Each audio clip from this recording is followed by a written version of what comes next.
Mucaan mukni gogaan keessa dhaabbate kuni akkuma anaaf sihii nan dalagadha.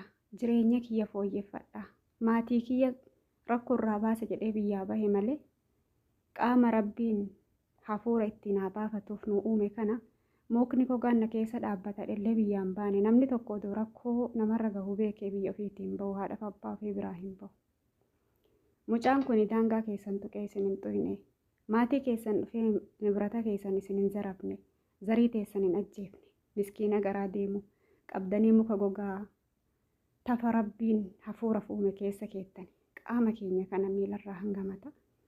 Rabbiin waan uumeef qabaa jechuudha.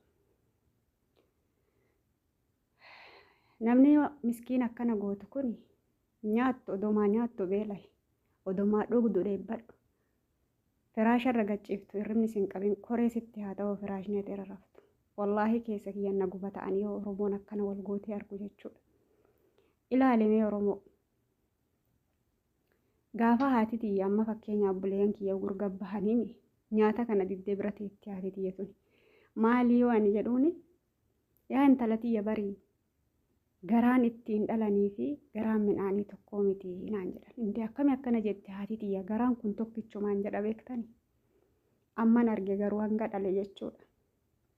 Wallaahi gaafa ilmoon tiyya dhukkubsattu nyaata na jala gahe kana na hudha. Bishaan dhuguuf deemu kana ganna taruu dida. Warabbal kaaba yoo bilbilee gaafadhu immoo ilmoo tiyya inuma dhukkuba. Homarra jirti jechuudha. Garuu har'a haati ijoollee tana keessi isii inuma beeka. Inuma dhukkubsata. Raftu hirribni hin qabu. Nyaattu hin bakka gadiin taruu jechuudha. Abboo nutiin ijoollee kana hin beekne akkatti sammuun kiyya kun na jeeqamani.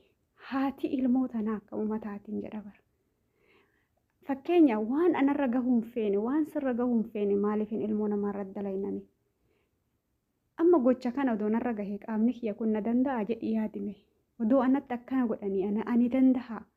Na dhukkubaa qaamni kiyya nan dhukkubu jedhii yaadime. Atii walloo lafaa fixa jettus walloo diinni kaleessa lafaan fixin har'atti fixuu hin dandeessu. Atiin arsii lafarraa fixa jettus miskiina karaa deemu ajjeesaa jirta malee arsii lafarraa fixuu hin dandeettu. Arsii diinnuu lafaan finne. Wallaahi miskiina ajjeesuu fi miskiina dararuu kana yoo dhiira taatanii yoo jagna taatanii warra bakka oo'aa taa'ee isin arrabsu kana dhuufaa ajjeesaa malee miskiina karaa deemu akkatti hin dararina. Wallaahi rabbiin isin hin dhiisu dararamuuf teettani. Inni ati harka namaatiin dararte rabbiin isaaf jira. Guyyamaa